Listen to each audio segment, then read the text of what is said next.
بسم الله الرحمن الرحيم. الحمد لله رب العالمين، والصلاة والسلام على نبينا محمد وعلى آله وصحبه أجمعين. كبرات سمعتنا، سلام الله عليكم ورحمته وبركاته. كما لكم دحنا ختلو بعد الملوء تسفائه باركس أتجمرنا زنبرنا أحاديث سيدنا محمد صلى الله عليه وسلم أبحج كنا نبب تدليو حدا نقرات مبرهيق نبره تليكونا أو خلنا أحاديث كله كنا مبينا إن شاء الله أنتن أتي أقباب نحج بمول أخرد أن ناي سيدنا محمد صلى الله عليه وسلم. بسم الله نبل.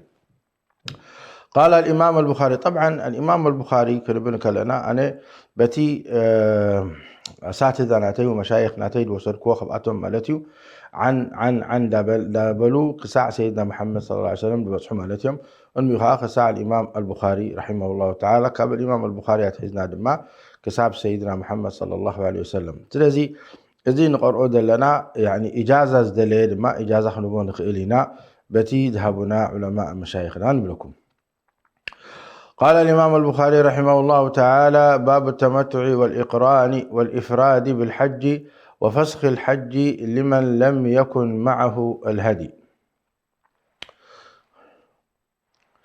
قال حدثنا عثمان قال حدثنا جرير عن منصور عن إبراهيم عن الأسود عن عائشة رضي الله تعالى عنها قالت: خرجنا مع النبي صلى الله عليه وسلم ولا نرى إلا أنه الحج، فلما قدمنا تطوفنا بالبيت، فأمر النبي صلى الله عليه وسلم من لم يكن ساق الهدي أن يحل، فحل من لم يكن ساق الهدي، ونساؤه لم يسقن فأحلل. قالت عائشة رضي الله تعالى عنها: فحطت فلم أطف بالبيت، فلما كانت ليلة الحصبة قالت: يا رسول الله، يرجع الناس بعمرة وحجة وأرجع أنا بحجة. قال: وما طفت ليالي قدمنا مكة؟ قلت: لا. قال: فاذهبي مع أخيك إلى التنعيم فأهلي بعمرة ثم موعدك كذا وكذا. قالت صفية: ما أراني إلا حابستهم. قال: عقرى حلقا، أو ما طفت يوم النحر؟ قالت: بلى. قال: لا بأس، انفري. قالت عائشة رضي الله تعالى عنها: فلقيني النبي صلى الله عليه وسلم وهو مصعد من مكة وأنا منهبطة عليها، أو أنا مسعدة وهو منهبط منها. قال حدثنا عبد الله بن يوسف قال أخبرنا مالك عن أبي الأسود محمد بن عبد الرحمن بن النوفل عن عروة بن الزبير عن عائشة رضي الله تعالى عنها أنها قالت: خرجنا مع رسول الله صلى الله عليه وسلم عام حجة الوداع، فمنا من أهل بعمرة، ومنا من أهل بحجة وعمرة، ومنا من أهل بالحج، وأهل رسول الله صلى الله عليه وسلم بالحج. فأما من أهل بالحج أو جمع الحج والعمرة لم يحل حتى كان يوم النحر. قال حدثنا محمد بن بشار قال حدثنا غندر قال حدثنا شعبة عن الحكم عن علي بن حسين عن مروان بن الحكم قال: شهدت عثمان وعليا رضي الله تعالى عنهما، وعثمان ينهى عن المتعة وأن يجمع بينهما، فلما رأى علي أهل بهما لبيك بعمرة وحجة. قال: ما كنت لأدع سنة النبي صلى الله عليه وسلم لقول أحد. قال حدثنا موسى بن إسماعيل قال حدثنا وهيب قال حدثنا طاووس عن أبيه عن ابن عباس رضي الله تعالى عنهما قال: كانوا يرون أن العمرة في أشهر الحج من أفجر الفجور في الأرض، ويجعلون المحرم صفرا، ويقولون: إذا برى الدبر وعفى الأثر وانسلخ صفر خلت العمرة لمن اعتمر. حلت العمرة لمن اعتمر. مرة أخرى: إذا برى الدبر وعفى الأثر وانسلخ صفر حلت العمرة لمن اعتمر. قادم النبي صلى الله عليه وسلم وأصحابه صبيحة رابعة مهلين بالحج، فأمرهم أن يجعلوها عمرة، فتعاظم ذلك عندهم، فقالوا: يا رسول الله، أي الحل؟ قال: الحل كله. قال: حل كله. قال حدثنا محمد بن المثنى قال حدثنا غندر قال حدثنا شعبة عن قيس بن مسلم عن طارق بن شهاب عن أبي موسى رضي الله تعالى عنه قال قدمت على النبي صلى الله عليه وسلم فأمره بالحل. قدمت على النبي صلى الله عليه وسلم فأمره بالحل. عن أبي موسى رضي الله تعالى عنه قال قدمت على النبي صلى الله عليه وسلم فأمره بالحل. هكذا جاء عند الإمام البخاري بهذا، مرة ب يعني بتي سبد الزاربلو، ومرة دماني كم تقال السبك ونتزاربلو خينوس معله، لذلك دقاق من قيلية. قال حدثنا اسماعيل قال حدثني مالك حاء وحدثنا عبد الله بن يوسف أخبرنا مالك عن نافع عن ابن عمر عن حفصة رضي الله تعالى عنهم زوج النبي صلى الله عليه وسلم أنها قالت يا رسول الله ما شأن الناس حلوا بعمرة ولم تحلل أنت من عمرتك؟ قال إني لبدت رأسي وقلدت هدني فلا أحل حتى أنحر. قال الإمام البخاري رحمه الله تعالى حدثنا آدم قال حدثنا شعبة قال أخبرنا أبو جمرة نضر بن عمران الضبعي قال تمتعت فنهاني ناس فسألت ابن عباس رضي الله تعالى عنهما فأمرني فرأيت في المنام كأني رجلا يقول لي حج مبرور وعمرة متقبلة، فأخبرت ابن عباس فقال سنة النبي صلى الله عليه وسلم، فقال لي أقم عندي فاجعل لك سهما من مالي. قال شعبة فقلت لما؟ فقال الرؤيا التي رأيت. الله الله. قال حدثنا أبو نعيم قال حدثنا أبو شهاب قال قدمت متمتعا مكة بعمرة فدخلنا قبل التروية ب3 أيام، فقال لي أناس من أهل مكة تصير الآن حجتك مكية، فدخلت على عطاء أستفتيه فقال حدثني جابر بن عبد الله رضي الله تعالى عنهما أنه حج مع النبي صلى الله عليه وسلم يوم ساق البدن معه وقد أهلوا بالحج منفردا، فقال لهم أحلوا من إحرامكم بطواف البيت وبين الصفا والمروة وقصروا ثم أقيموا حلالا حتى إذا كان يوم الترمية فأهلوا بالحج واجعلوا التي قدمتم بها متعة. فقالوا كيف نجعلها متعة وقد سمينا الحج؟ فقال افعلوا ما أمرتكم، فلولا أني سقت الهدي لفعلتم مثل الذي أمرتكم، ولكن لا يحل مني حرام حتى يبلغ الهدي محله، ففعلوا. قال حدثنا قتيبة بن سعيد قال حدثنا حجاج بن محمد الأغور عن شعبة عن عمرو بن مرة عن سعيد بن المسيب قال اختلف علي وعثمان رضي الله تعالى عنهما وهما بعسفان في المتعة، فقال علي ما تريد إلا أن تنهى عن أمر فعله النبي صلى الله عليه وسلم، فلما رأى ذلك علي أهل بهما جميعا. باب من لبى بالحج وسماه. قال حدثنا مسدد قال حدثنا حماد بن زيد عن أيوب قال سمعت مجاهدا يقول حدثنا جابر بن عبد الله رضي الله تعالى عنهما قدمنا مع رسول الله صلى الله عليه وسلم ونحن نقول لبيك اللهم لبيك بالحج، فأمر رسول الله صلى الله عليه وسلم فجعلناها عمرة. باب التمتع على عهد النبي صلى الله عليه وسلم. قال حدثنا موسى بن إسماعيل قال حدثنا همام عن قتادة قال حدثني مطرف عن عمران رضي الله تعالى عنه قال تمتعنا على عهد رسول الله صلى الله عليه وسلم فنزل القرآن قال رجل برأيه ما شاء. باب قول الله تعالى ذلك لمن لم يكن أهله حاضر المسجد الحرام. وقال أبو كامل فضيل بن حسين البصري حدثنا أبو معشرين قال حدثنا عثمان بن غياث عن عكرمة عن ابن عباس رضي الله تعالى عنهما أنه سئل عن متعة الحج فقال أهل المهاجرون والأنصار وأزواج النبي صلى الله عليه وسلم في حجة الوداع وأهلنا، فلما قدمنا مكة قال رسول الله صلى الله عليه وسلم اجعلوا إهلالكم بالحج عمرة إلا من قلد الهدي. طفنا بالبيت وبالصفا والمروة وأتينا النساء ولبسنا الثياب، وقال من قلد الهدي فإنه لا يحل حتى يبلغ الهدي محله.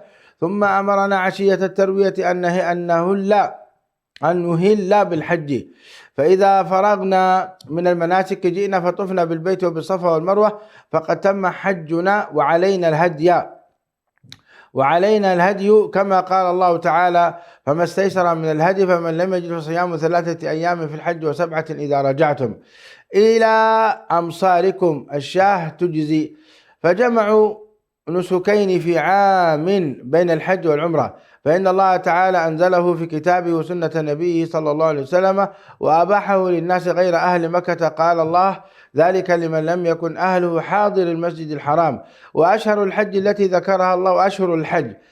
ذكر الله تعالى شوال وذو القعدة وذو الحجة، فمن تمتع في هذه الأشهر فعليه دم أو صوم، والرفث الجماع، والفسوق المعاصي، والجدال المراء. باب الاغتسال عند دخول مكة. قال حدثني يعقوب بن إبراهيم قال حدثنا ابن علي أخبرنا أيوب عن نافع قال: كان ابن عمر رضي الله تعالى عنهما إذا دخل أدنى الحرم أمسك عن التلبية، ثم يبيت بذي طوى، ثم يصلي بها الصبح ويغتسل، ويحدث أن النبي صلى الله عليه وسلم كان يفعل ذلك. باب دخول مكة نهارا أو ليلا. بات النبي صلى الله عليه وسلم بذي طوى حتى أصبح، ثم دخل مكة، وكان ابن عمر رضي الله تعالى عنهما يفعله.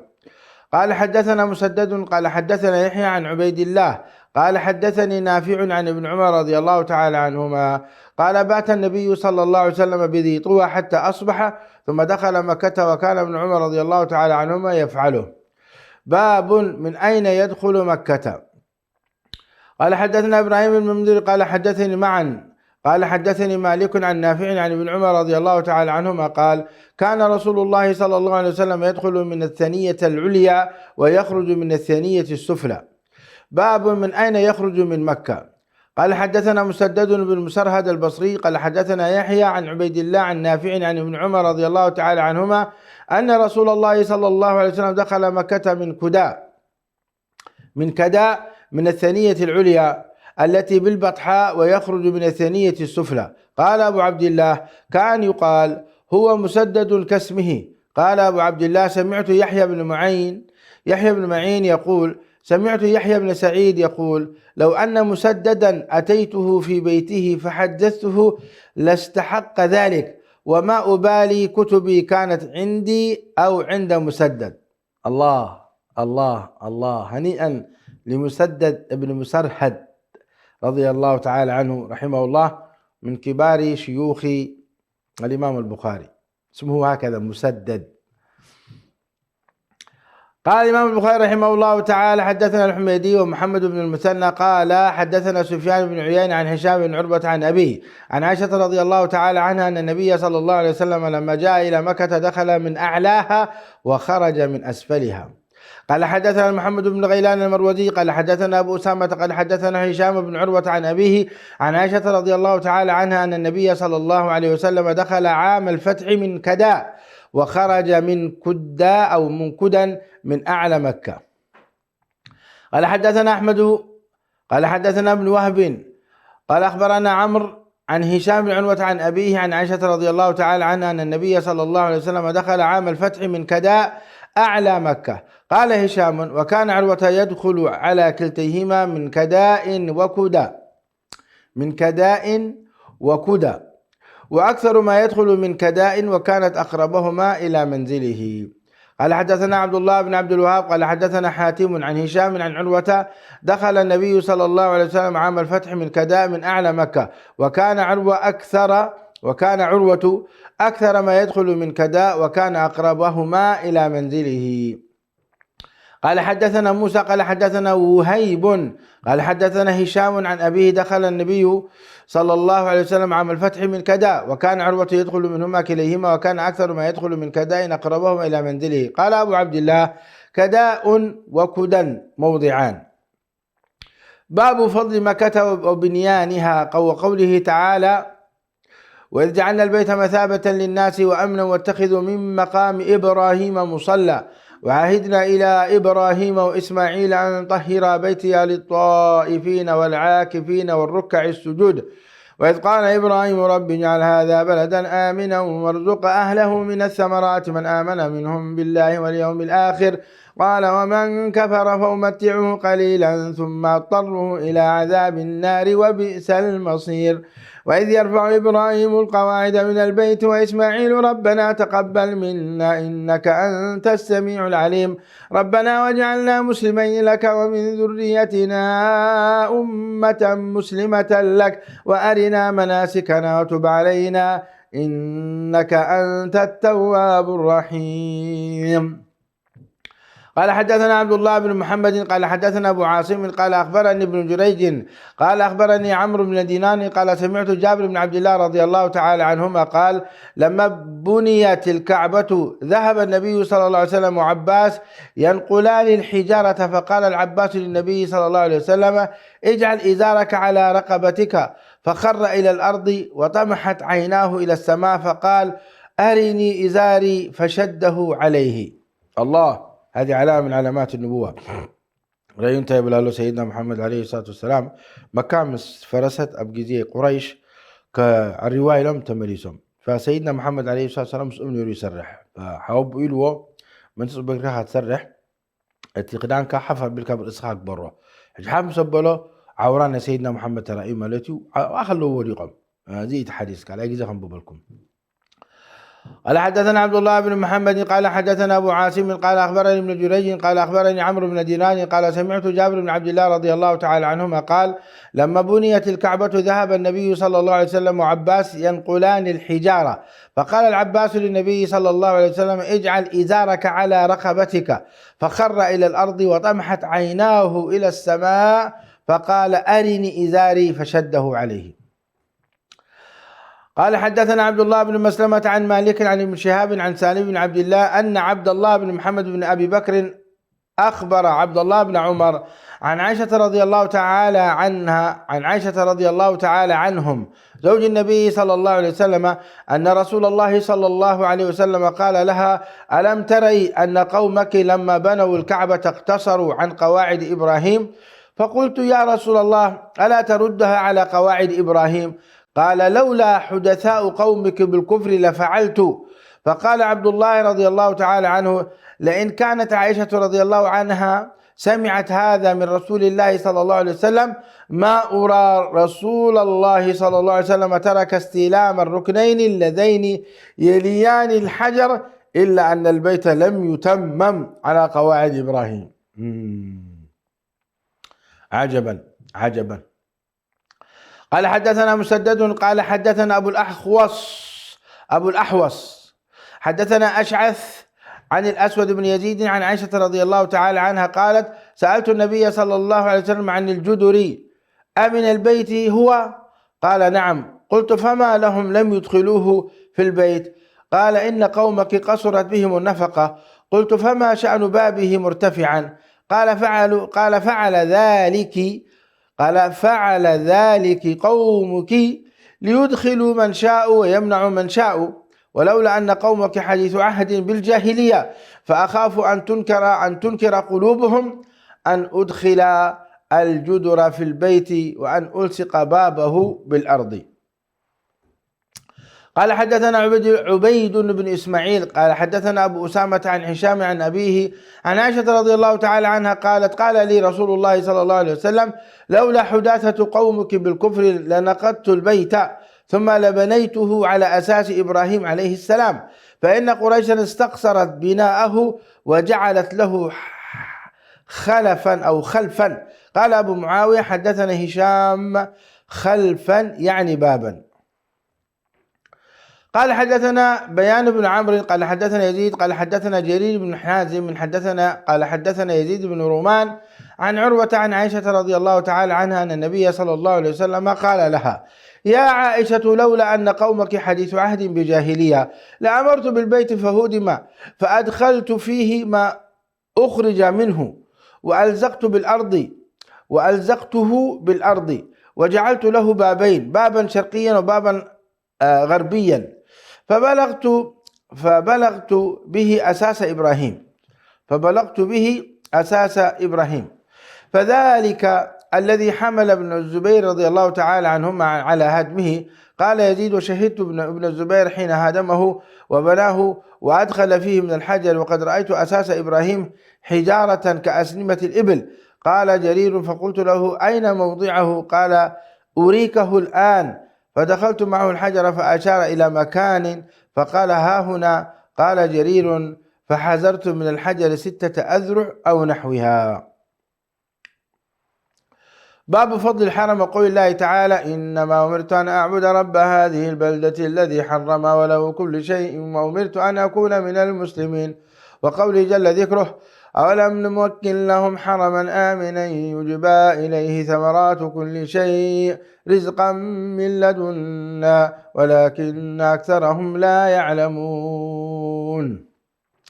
قال حدثنا علي بن عبد الله قال حدثنا جرير عن ابن حميد قال حدثنا جرير بن عبد الحميد عن منصور عن مجاهد عن طاووس عن ابن عباس رضي الله تعالى عنهما قال: قال رسول الله صلى الله عليه وسلم يوم فتح مكة: إن هذا البلد حرمه الله، لا يعضد شوكه ولا ينفر صيده ولا تلتقط لقطته إلا من عرفها.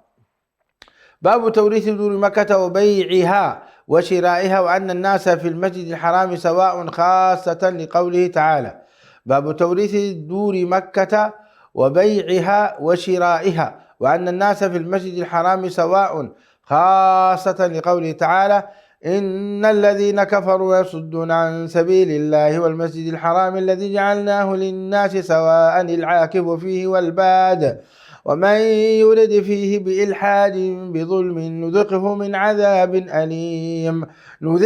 عذاب أليم. البادي الطاري معكوفا محبوسا.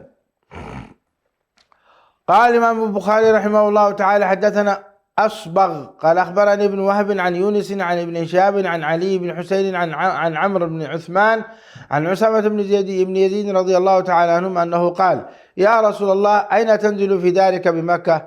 فقال: وهل ترك عقيل من رباع أو دور؟ وكان عقيل ورث أبا طالب هو وطالب، ولم يرثه جعفر ولا علي رضي الله تعالى عنهما شيئا، لأنهما كانا مسلمين، وكان عقيل وطالب كافرين. فكان عمر بن الخطاب رضي الله تعالى عنهما يقول: لا يرث المؤمن الكافر.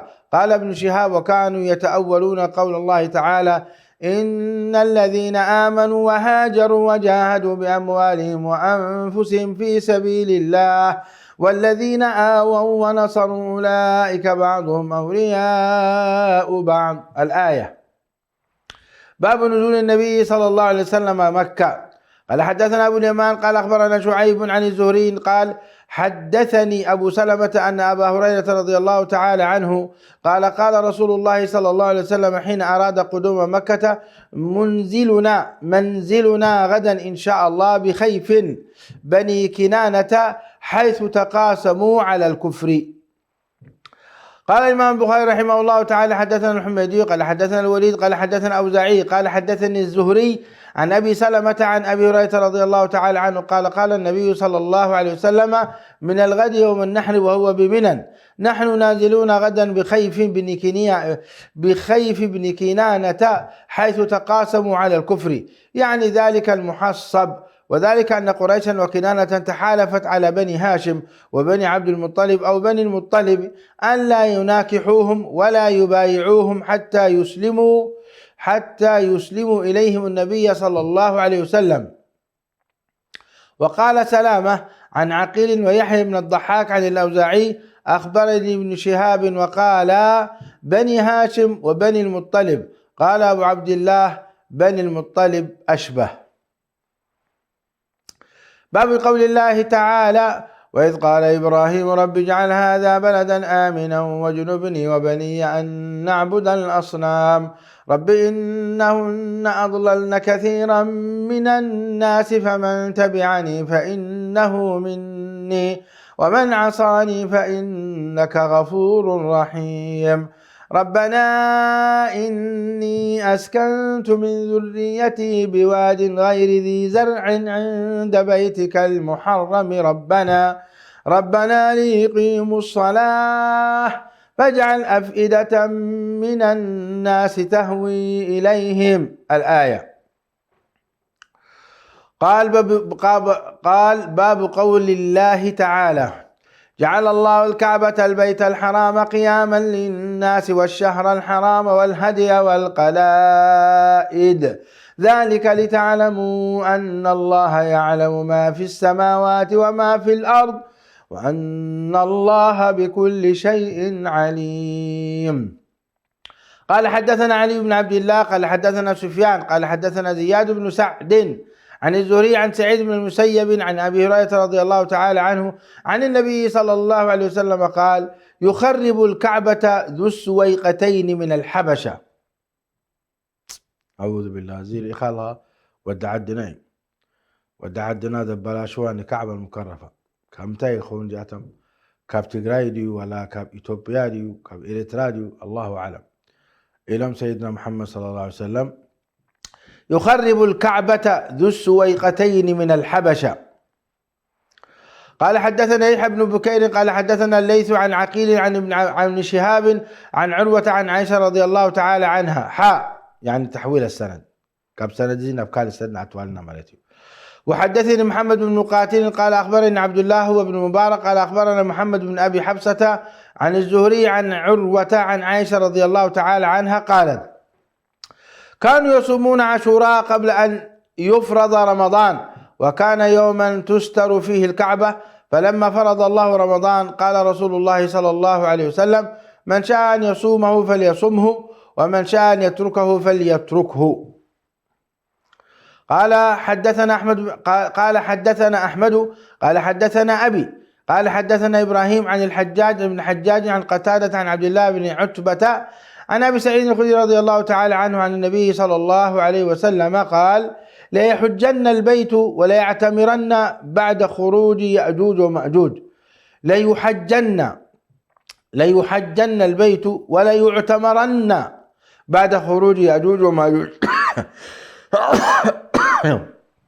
يعني دحر يأجوج ومأجوج سب حجيجي سب عمره قبلي مالته. لا يحجن البيت ولا يعتمرن بعد خروج يأجوج ومأجوج لأنه مسمته سلام خون سبك ما خيد عمره قبر. تابعه عبان وعمران عن قتادة وقال عبد الرحمن بن شعبة قال: لا تقوم الساعة حتى لا يحج بالبيت. والأول أكثر سمع قتادة عبد الله وعبد الله بن أبي سعيد. قال: باب كسوة الكعبة. حدثنا عبد الله بن عبد الوهاب قال حدثنا خالد بن الحارث قال حدثنا سفيان عن واسل بن الأحدب عن أبي وائل قال: جئت إلى شيبة وحدثنا قبيسة قال حدثنا سفيان عن واصل عن أبي وائل قال: جلست مع شيبة على الكرسي في الكعبة فقال: قد جلس هذا المجلس عمر رضي الله تعالى عنه فقال: لقد هممت أن لا أدع فيها صفراء ولا بيضاء إلا قسمته. قلت: إن صاحبيك لم يفعلا. قال: هما المرآن أقتدي بهما. باب هدم الكعبة. قالت عائشة رضي الله تعالى عنها: قال النبي صلى الله عليه وسلم: يغزو جيش الكعبة فيخسف بهم. قال حدثنا عمرو بن علي قال حدثنا يحيى بن سعيد قال حدثنا عبيد الله بن الأخنس قال حدثني ابن أبي مليكة عن ابن عباس رضي الله تعالى عنهما عن النبي صلى الله عليه وسلم قال: كأني به أسود أفحج يقلعهما حجرا. سيدنا محمد عليه السلام يقول لنا له ملكوه: كأني به أسود أفحج يقلعهما حجرا. الله المستعان، نعوذ بالله من الضلال. عزيز بالله ودعدنا لم يقولون كعبة دبلاش هو مصيبة.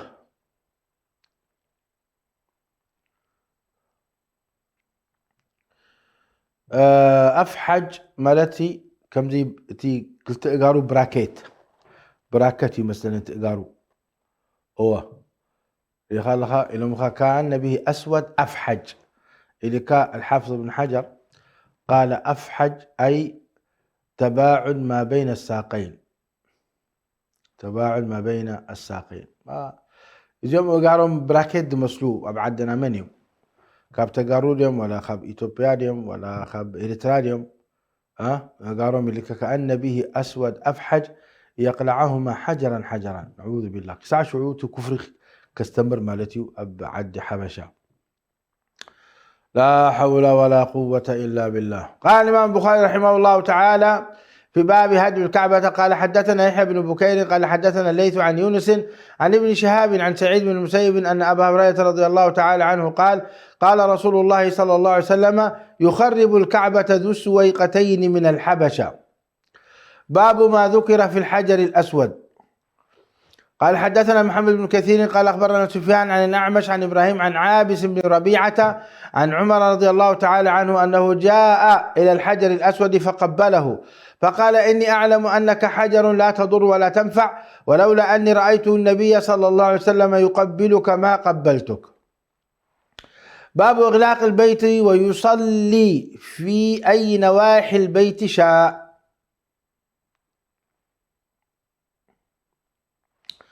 قال حدثنا قتيبة بن سعيد قال حدثنا الليث عن ابن شهاب عن سالم عن أبيه أنه قال دخل رسول الله صلى الله عليه وسلم البيت هو وأسامة بن زيد وبلال وعثمان بن طلحة فأغلقوا عليهم فلما فتحوا كنت أول من ولج فلقيت بلالا فسألته هل صلى فيه رسول الله صلى الله عليه وسلم؟ قال نعم بين العمودين اليمانيين.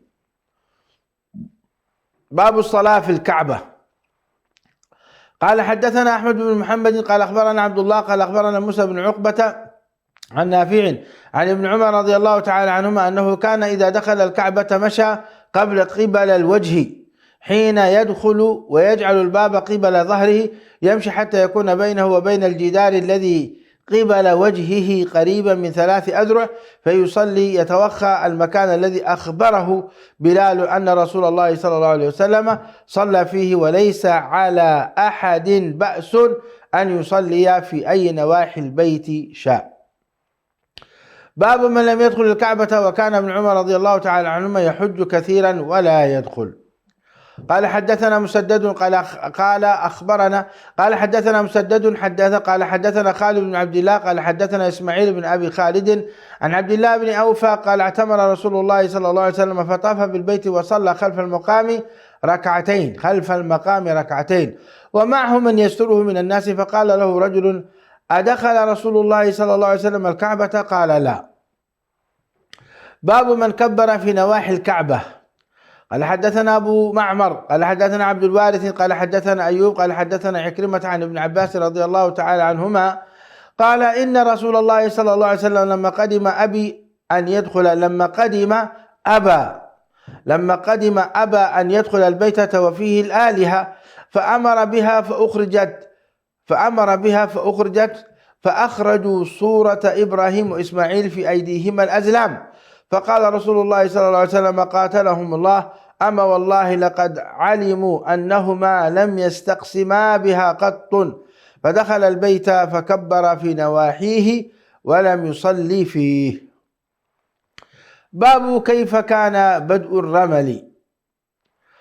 قال حدثنا سليمان بن حرب قال حدثنا حماد هو بن زيد عن أيوب عن سعيد بن جبير عن ابن عباس رضي الله تعالى عنهما قال قدم رسول الله صلى الله عليه وسلم وأصحابه فقال المشركون إنه يقدم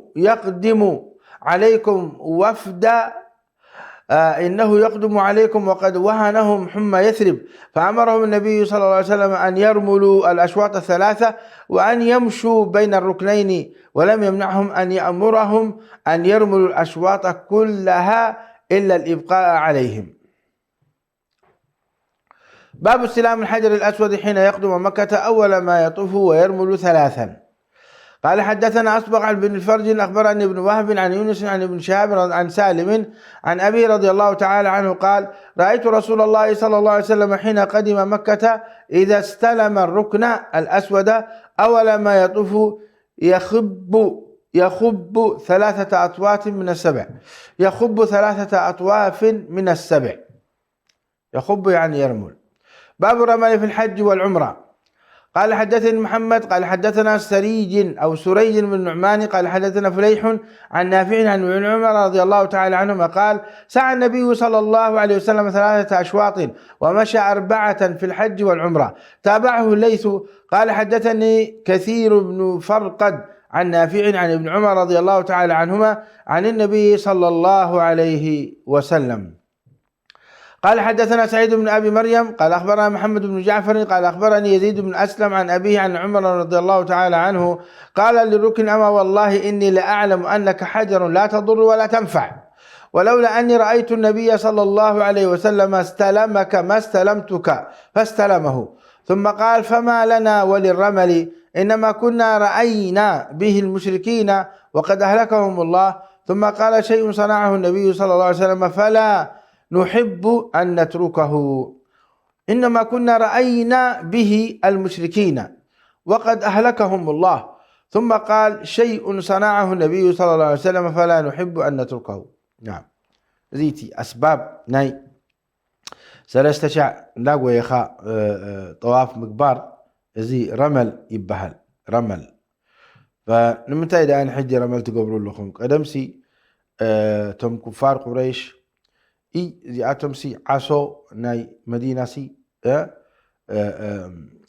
هليكاتهم يا إلى مستضاربوا انبار ناسي الحمد لله بحيلنا بطعننا بعافيانا إنا زلنا الكمر إيوم منهم قويو جيتي قلت صمم يريئو يوانا إيد كان لخا تخفد وانداقوا يخادم ما تحلف فحجسي إذا مكفار قريش جارب به لكوا من دو خيدنا عندنا بقزي عمر يدلو حجتي نقر نمتاي نبي فانتاي لك عمر إذا سرحنا سيدنا محمد صلى الله عليه وسلم إحنا خاني دس هايب لنا نقول فويلك. قال حدثنا مسدد قال حدثنا يحيى عن عبيد الله عن نافع عن ابن عمر رضي الله تعالى عنهما قال ما تركت استلام هذين الركنين في شدة ولا رخام في شدة ولا رخاء منذ رأيت النبي صلى الله عليه وسلم يستلمهما. قلت لنافع أكان ابن عمر يمشي بين الركنين؟ قال إنما كان يمشي ليكون أيسر لاستلامه. باب استلام الركن بالمحجن.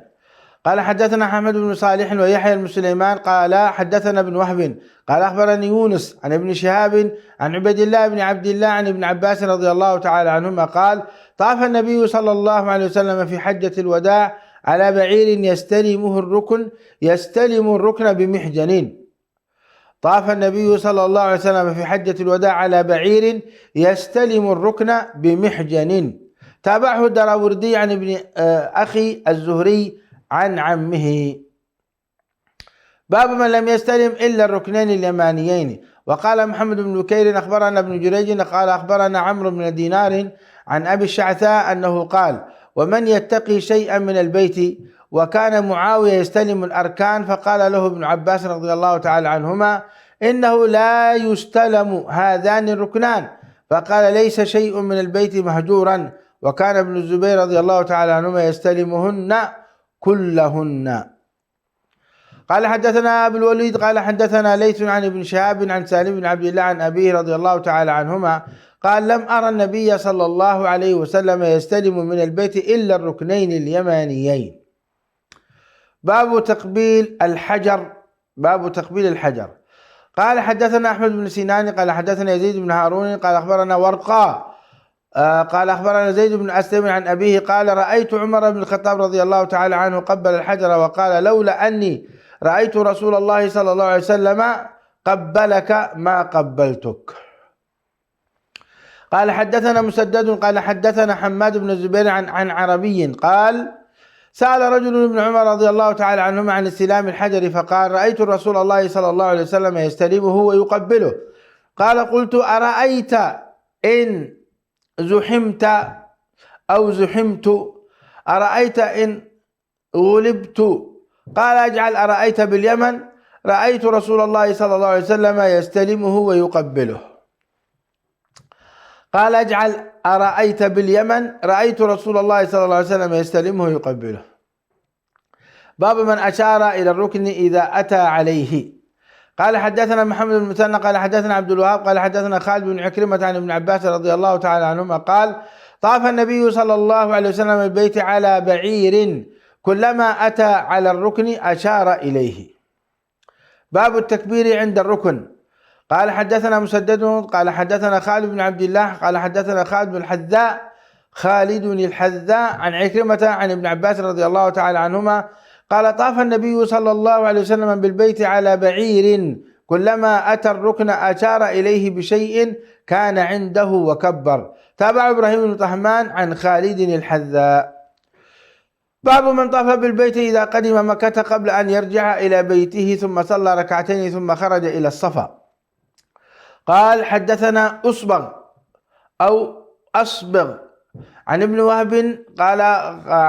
وهب قال أخبرني عمرو عن محمد بن عبد الرحمن ذكرت لعروة قال فأخبرتني عائشة رضي الله تعالى عنها أن أول شيء بدأ به حين قدم النبي صلى الله عليه وسلم أنه توضأ ثم طاف ثم لم تكن عمرة، ثم حج أبو بكر وعمر رضي الله تعالى عنهما مثله، ثم حججت مع أبي الزبير رضي الله تعالى عنه، فأول شيء بدأ به الطواف، ثم رأيت المهاجرين والأنصار يفعلونه، وقد أخبرتني أمي أنها أهلت هي وأختها والزبير وفلان بعمرة، فلما مسحوا الركن حلوا.